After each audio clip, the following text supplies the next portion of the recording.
La historia nos pertenece, nos otorga elementos para comprender el presente y, por lo tanto, actuar conscientemente en él. Interruptus. Escucha y comparte con nosotros la idea de que el pasado constituye lo que somos y lo que seremos en el futuro. Interruptus.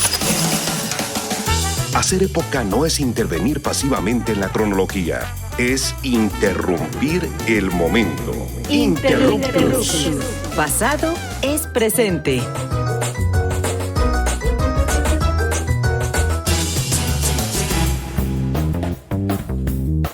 Hola, ¿qué tal? Buenas tardes, buenos días, buenas noches. Yo soy Misael Chaboya y estamos empezando un programa más de Interruptus. Pasado es presente, su programa de reflexión y divulgación de la historia.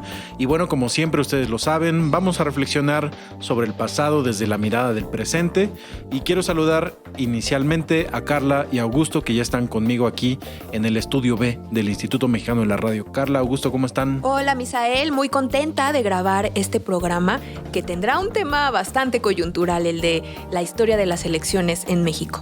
Hola Carla, hola Misael, hola a todo nuestro apreciable público de Interruptus, y estamos una vez más aquí en Instituto Mexicano de la Radio para grabar un programa que seguramente será muy interesante para todas y todos ustedes. Pues yo creo que sí va a ser interesante porque además es un tema que está, como ya lo decía Carla, en la mera coyuntura política que está atravesando nuestro país en este momento de cambio del gobierno federal y bueno, también de otros estados. Y bueno, justamente vamos a hablar sobre las transiciones presidenciales que han ocurrido en nuestro país a lo largo del siglo XX. Creo que, pues como ustedes saben, querida audiencia, en la conformación justamente a lo largo de este siglo del sistema político mexicano, pues se generaron distintas dinámicas de esto que llamamos la democracia y que fue construyéndose a lo largo pues de un montón de problemáticas, un montón también de jalones, de tensiones políticas, violencia, de también, mucha violencia, balazos, todo, por supuesto. Y bueno, pues vamos a hablar de esos momentos en los que pues el presidente en turno transfería el poder a su sucesor, al destapado en aquel momento, en los momentos gloriosos del Partido Revolucionario Institucional. Pero bueno, no siempre fue así. Hubo además momentos, como ya decíamos, de mucha tensión, violencia, además de que, bueno, en las últimas décadas y sobre todo en lo que llevamos del siglo XXI, pues han sido transiciones distintas. Creo que han sido momentos en los que también tiene que ver mucho con los partidos que han llegado al poder. De eso hablaremos justamente un poco de la cultura política que tenemos en torno a las transiciones presidenciales en México. Y bueno, pues para iniciar podemos hacer un breve recuento de cómo llega México al siglo XX. Inicia pues justamente en el año de 1910 con el, obviamente, bueno, en términos no cronológicos exactos, pero bueno, inicia con el movimiento revolucionario, con el levantamiento en armas en 1910 de Madero, con su plan de San Luis Potosí, y que deriva pues justamente en la renuncia del dictador Porfirio Díaz allá en mayo de 1911.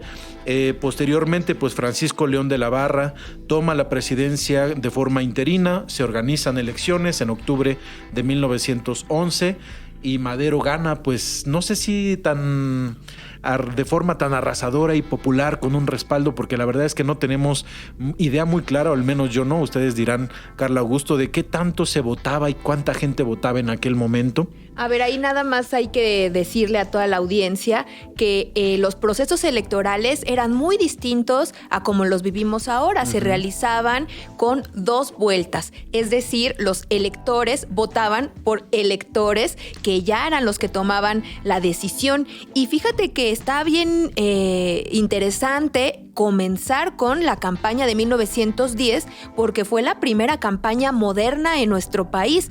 No había antes de esa campaña de Francisco y Madero, esta que después ya se hizo como costumbre, despliegue, digamos, de el candidato que tiene un eslogan, ¿no? Por ejemplo, el de Madero era sufragio efectivo, no reelección. Que había sido el de Díaz también, ¿no? Décadas antes. Bueno, cuando estaba en contra de Lerdo. Sí, la no reelección era un tema, pero como tal un eslogan de campaña, el primero que lo tiene es Francisco y Madero, y además, fíjense, quien fue lo que podríamos llamar su coordinadora de campaña fue su esposa, Sara Pérez, y pues andaban en mítines, andaba dando discursos, y eso era algo que nunca se había visto. visto. O sea, esta cosa de que salga el candidato, le griten vivas, le echen confeti y cosas así, lo inauguró Madero. Madero, y hasta hay unas vistas de cinematógrafo de la época muy bonitas donde se ve Madero pues yendo en el ferrocarril, ¿no? Porque en su tren, aparte. En su tren, por supuesto, que era el medio de transporte más efectivo de la época. Sí, o sea, recorriendo ciudades, pueblos y justamente, ¿no? Esas multitudes al grito de vive el antireeleccionismo, ¿no? Muera Porfirio Díaz, casi. Y no había partidos políticos tampoco como los conocemos. Más bien, todavía muchas décadas, lo que sucedía era que en cada coyuntura electoral se formaban grupos políticos que podían inscribirse y había cientos. Entre este periodo de 1910 y todavía 1929, que ahorita vamos a platicar de eso, que es cuando se funda el partido que después se convirtió en oficial, Partido Nacional Revolucionario, había cientos y cientos de partidos políticos en todo el país. Los especialistas en el tema, como por ejemplo el historiador Javier MacGregor, dicen que es imposible saber o rastrear todo el número de partidos que había en nuestro país. Esos como denominados clubes, ¿no? Los clubes también, por supuesto, que son muy decimonónicos y liberales, o sea, por supuesto. Es como un periodo de transición, porque justamente en el siglo XX pues vemos mucho de esto, ¿no? Y como bien lo menciona Carla, ya hasta la época postrevolucionaria. Tenemos algunos clubes que están, digamos, por toda la República. Claro, y fíjense que algo que me llamó la atención cuando estábamos pues pensando en este programa es qué pasa, además de la transición, que es la transferencia de poderes en una ceremonia ahí, bueno, cómo se da también en el gabinete, ¿no? Me parece muy interesante también estudiar la forma en cómo pues se va conformando esos gabinetes, como quienes digamos saltan de un sexenio a otro, de un gobierno a otro, y bueno, en el caso de Madero, pues justamente tenemos en un momento pues todavía de esta primera parte de la revolución maderista, ¿no? Que termina justamente en 1911, pues un gabinete compuesto ahí por gente del movimiento antirreeleccionista, pero también por gente que había hecho su carrera política dentro del porfiriato. Y como ustedes saben, querida audiencia, pues eso también fue una problemática que empezó a costarle mucho a Madero en el año y 3 meses de gobierno que duró, porque lamentablemente pues fue asesinado en febrero de 1913. Pues todo este tipo de dinámicas de internas dentro del gobierno maderista fueron sumamente complejas, además de que pues evidentemente no logró dar satisfacción a las demandas ni de un lado de los porfiristas, pero tampoco de los grupos revolucionarios como el Ejército Libertador del Sur, comandado por Emiliano Zapata, ¿no? Justamente, ¿no? La transición del gobierno de Madero pues fue un periodo lleno de completas contradicciones. Como bien lo menciona Misael, pues hubo, ¿no?, miembros de ambos grupos políticos, tanto porfiristas como maderistas, y obviamente esto llevó a pues que no pudiera haber una reconciliación, y justamente las demandas que se estipulan en el Plan de San Luis no pudieron ser cumplidas, principalmente las de carácter agrario, lo que lleva a un nuevo levantamiento armado que es el zapatista, noviembre de 11. Es que fíjense que estamos hablando de un proceso de cambio muy profundo. Había muchísimo descontento social hacia el régimen de Díaz, y además de que permanecen algunos miembros de la clase política porfirista muy cercanos al propio Madero, también lo hacen en el legislativo. Hay una cámara que es opositora a el propio Madero, y lo más grave que es las fuerzas porfiristas en el Ejército Federal, que a fin de cuentas es lo que para 1913 termina por un golpe de Estado. Por ejemplo, hace pocas semanas supimos de un intento de golpe de Estado en Bolivia justamente por un sector del ejército. Es que cuando el ejército se rebela en contra de los poderes constituidos, es un esquema muy grave, y es lo que ocurrió en nuestro país en 1913 con el golpe que lideró Victoriano Huerta. Y fíjense que es un muy buen ejemplo para decir que todo proceso electoral y también todo proceso de transición son los momentos más débiles del sistema político. Es como una especie de bisagra. De bisagra, en donde estás cambiando de uno a otro momento político, y por lo tanto se están moviendo las fuerzas, hay procesos de decisión de la ciudadanía, y por eso el hecho de que se puedan llevar a cabo de forma pacífica a nuestro país le costó muchas décadas. Justamente, ¿no? A partir de eso que menciona Carla, pues es lo que se cuestiona de la misma Revolución Mexicana. Una revolución como tal, pues propone ser radical y borrar prácticamente todas las instituciones del antiguo régimen. Y justamente fue a partir de 1914 cuando, a partir del movimiento constitucionalista, pues justamente toda la oligarquía porfiriana pues queda completamente erradicada del país y surge una nueva oligarquía surgida o emanada de la revolución. Los constitucionalistas, ¿no? Que terminan siendo, digamos, la facción triunfante después de muchas negociaciones y muchos momentos de tensión. No es poca cosa que se hayan enfrentado los ejércitos en el país, trayendo consigo mucha violencia y guerra. A veces perdemos de vista cuando hablamos de la revolución que se trató de un momento de guerra y que no es, digamos, lo deseable en un sentido político. Lo que quisiéramos pues es tener procesos de transición pacífica y totalmente legítimas. Vamos a seguir conversando de esto durante todo el siglo XX, pero sí dejar dicho que para que en nuestro país se consolidaran instituciones que dieran certeza en la elección, pasó pues prácticamente todo un siglo, y aún así pues también actuaron de forma facciosa. Lo podemos ver con varios procesos electorales donde pues todavía hasta la fecha no podemos saber si hubo fraude o no, como por ejemplo en el de 1940 siguen diciendo que hubo fraude en la transición entre Lázaro Cárdenas y Manuel Ávila Camacho. Sí, pues es que también yo creo que después de la fase armada de la revolución, pues llega justamente 1920, se toma el poder a través de las armas nuevamente con el Grupo Sonora, que va a gobernar México pues durante los próximos 14 años, ¿no? Hasta que llega Cárdenas, también emanado de este proceso en el que Plutarco Elías Calles toma el poder, se asesina justamente pues al presidente electo en algún momento también, en 1928, y pues sí, puro hombre pues con balas ahí casi en los dientes que se están balaceando en todos lados, y pues eso invariablemente también da mucha inestabilidad política a nuestro país. Vamos a continuar después de esta breve pausa. Les invitamos a que nos escriban en las redes sociales de Interruptus. Estamos en todas las redes sociales, y también escriban a las redes sociales de Ciudadana 1350. Volvemos en unos minutos.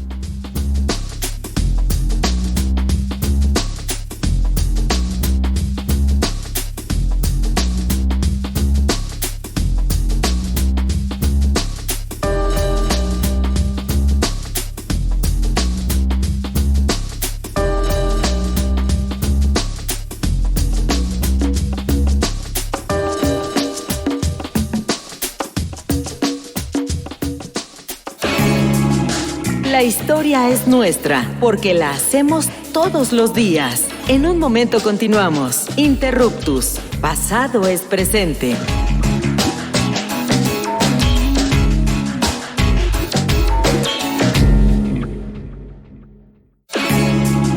No somos los mejores del mundo, pero sí los mejores del rumbo. Continuamos en Interruptus, conocimiento histórico para que no te tuerza la policía intelectual.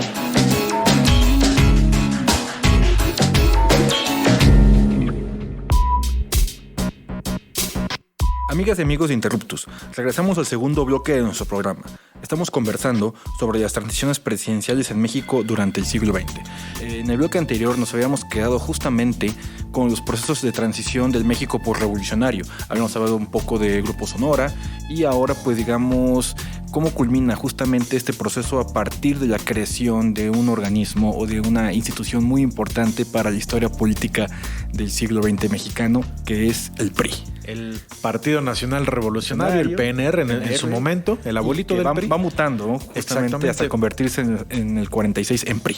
Exacto, pero antes creo que hay un momento muy importante que es el de Lázaro Cárdenas, que yo creo que marca un momento de inflexión en la política mexicana, porque él llega justamente cobijado todavía por Plutarco Elías Calles. Sabemos que después se distancia, viene un proceso de 6 años de cambios radicales y muy profundos en cuanto a la mirada social de estas exigencias de la Revolución Mexicana, pero termina el sexenio de Cárdenas en un momento en el que además ya hay guerra, la Segunda Guerra Mundial ha estallado, pues viene un proceso en el que pues eligen a pues el candidato de la derecha, ¿no? Digamos, dentro del mismo grupo se elige a Manuel Ávila Camacho. Más que de la derecha, digamos que era moderado, como el más moderado. El más moderado dentro de los revolucionarios, exacto, porque de enfrente tenían a los cristeros, por supuesto. O sea, los conservadores reaccionarios estaban pues ligados a la Iglesia Católica. Había grupos muy intransigentes y radicales contra Cárdenas, pero sí conservadores de cepa. Entonces,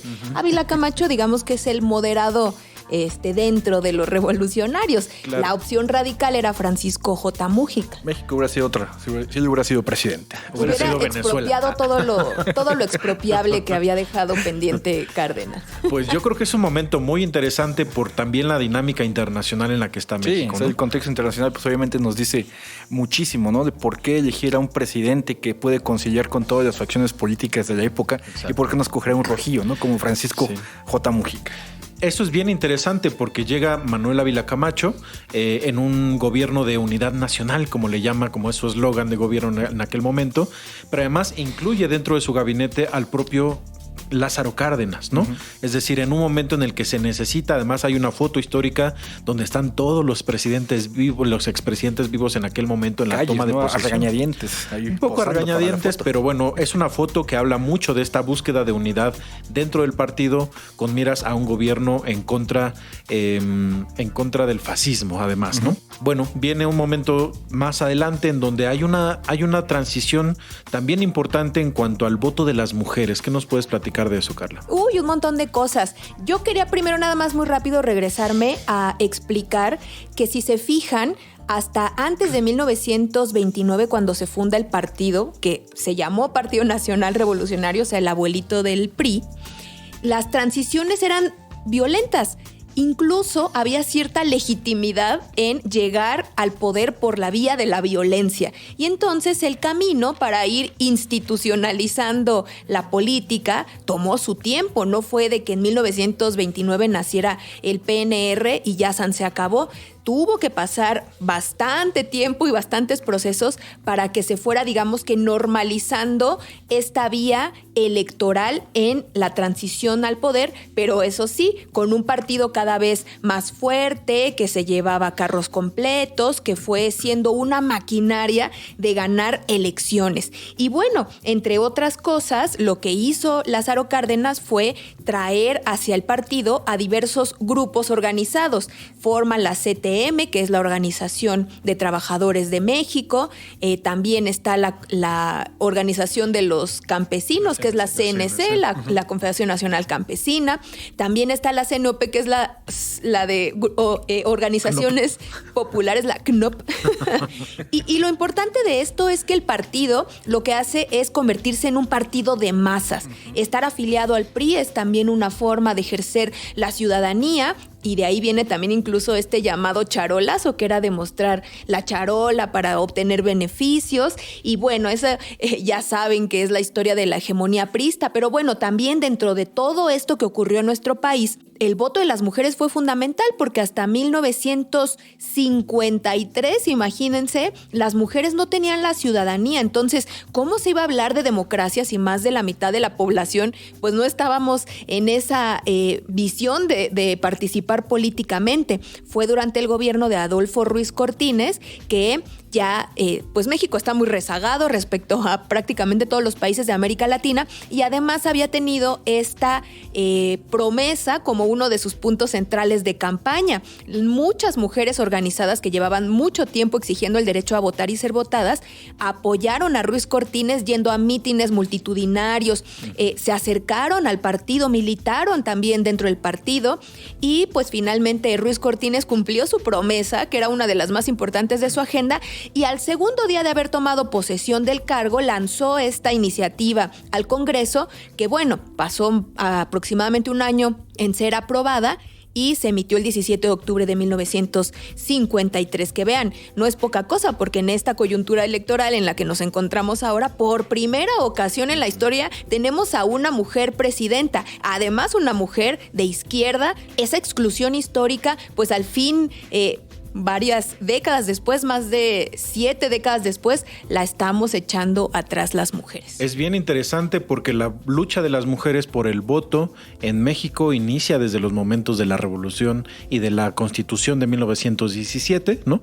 No lo consiguen sino hasta 40 años después. Ajá, los señoros revolucionarios no querían que las mujeres votaran. Y 70 años después de que las mujeres obtienen el derecho a votar y ser votadas a nivel federal es cuando tenemos por primera vez justamente la llegada de una primera mujer a la presidencia de la República. Es decir, estamos hablando de plazos larguísimos en los que, como ven, querida audiencia, la cultura política y las dinámicas institucionales del ejercicio de uno de los derechos fundamentales de la ciudadanía, que es poder votar por las autoridades que nos gobiernan, pues va a ir dando sus pequeños pasos, digamos, a lo largo de lo que resta del siglo XX, ¿no? Y bueno, México llega entonces a la segunda mitad del siglo XX, ya con mujeres con la posibilidad de votar. Viene un momento también de mucha atención, que es el año de 1958, en donde un Adolfo le da el poder a otro Adolfo, que es Adolfo Ruiz Cortines, Adolfo López Mateos, y pues es un momento crucial en el que también las tensiones de la transición y del fin del sexenio generan un montón de movilizaciones. Son algunos de los movimientos sociales, laborales más importantes de esta primera parte de la segunda mitad del siglo XX, que es en 1968, justamente, bueno, pues porque se dan movimientos ferrocarrileros, magisteriales, estudiantiles, petroleros, médicos, que van a ser el contexto en el que sucede todo este proceso electoral de 1958, ¿no? Pero aparte, esto que evidencia, ¿no? De cierta manera, una ruptura del mismo régimen, una ruptura que justamente es un proceso, ¿no? La segunda mitad del siglo XX, pues vemos la emergencia de movimientos sociales que empiezan a estar en desacuerdo justamente contra esta hegemonía, que si bien inicia durante el sexenio el sexenio de López Mateos, pues veremos cómo se irá llevando durante los siguientes sexenios hasta llegar prácticamente al punto de estallido de los años 80. Claro. Con esta, digamos, con el periodo electoral, ¿no? Cuando ya este discurso de la Revolución Mexicana comienza a perder vigencia dentro de la ciudadanía y obviamente pues debido a un contextos internacionales, pues digamos, la población en México comienza a perder la confianza justamente en el PRI. Y fíjense, un dato adicional que me gustaría compartir sobre este proceso de los dos Adolfos es que Adolfo López Mateos había sido secretario del Trabajo y Previsión Social durante el gobierno anterior, es decir, el secretario de gobierno del gabinete federal que estaba más cerca de estos conflictos, sobre todo el conflicto del conflicto ferrocarrilero, que es uno de los centrales que dan más, digamos, temor y tensión política al México de la época. Bueno, de esa cartera federal, que es la que llevaba justamente la situación de las condiciones laborales de los obreros que se movilizan, es justamente donde va a emanar el siguiente presidente, que es justamente López Mateos. Para muchos un buen presidente, ¿no? Digamos, con una visión social que amplía en buena medida pues el presupuesto que se destina a grandes obras públicas. La década de los 60 va a ser de enormes construcciones también para nuestro país, con obviamente dinero público, pero una dinámica también pues todavía de ausencia de democracia y, como lo dices, de una crisis política ya muy evidente. Oigan, y no olvidemos que hubo un candidato único. O sea, imagínense eso. Va uno a votar, pero tienes en la boleta nada más un nombre que hacían es un tachezote así gigantesco en la José boleta. López Portillo. O sea, si ahora mucha gente va y se queja de que no le gustan las opciones y tal, o sea, la verdad es que construir paulatinamente más opciones políticas, más partidos, el pluripartidismo, lo que en su momento fue la transición democrática, las instituciones electorales, tomó su tiempo y tiene su lógica. Yo nada más quería decir muy rápido que también una cosa importantísima es que a partir de 1946 las elecciones las organizaba la Secretaría de Gobernación y hasta 1990 se crea el Instituto Federal Electoral, y no surgió porque pues nada más era necesario modernizar como muchos dicen, fue porque hubo un fraude en 1988, la famosa caída del sistema, y pues es una etiqueta de fraude que no se pueden quitar, y bueno, las historias de los historiadores ni siquiera podemos tener certeza de si fue fraude o no. Pero muy rápido nada más decir que aunque ya existiera el IFE, todavía hubo procesos electorales en donde seguimos sin esa certeza. La del 2006 también. Muchas personas sostenemos que hubo un fraude electoral y la actuación del IFE y después el INE ha sido muy cuestionada. Por eso también se habla de su inminente modificación. Bueno, queridas amigas y amigos de Interruptus, pasado es presente, pues llegamos al final de esta emisión en la que hicimos un breve recuento sobre algunos de los momentos más importantes de las transiciones presidenciales a lo largo del siglo XX y la historia de nuestro país. Como ven, no es algo sencillo de abordar, es algo sumamente complejo que, bueno, en buena medida ha dado también la visión de lo que es México en el principio de este siglo XXI. Les agradecemos que nos hayan escuchado. Recuerden escribirnos en nuestras redes sociales. Estamos en todas las plataformas, pero también escríbanos en las redes sociales de Ciudadana 660. Quiero agradecer en los controles a Sergio Vargas y a Hernán Nájera, nuestro productor, por esta emisión. Muchísimas gracias y nos escuchamos en la próxima. Hasta luego. Gracias, Carla. Gracias, Augusto. Gracias. Gracias. Nos vemos. Hasta luego.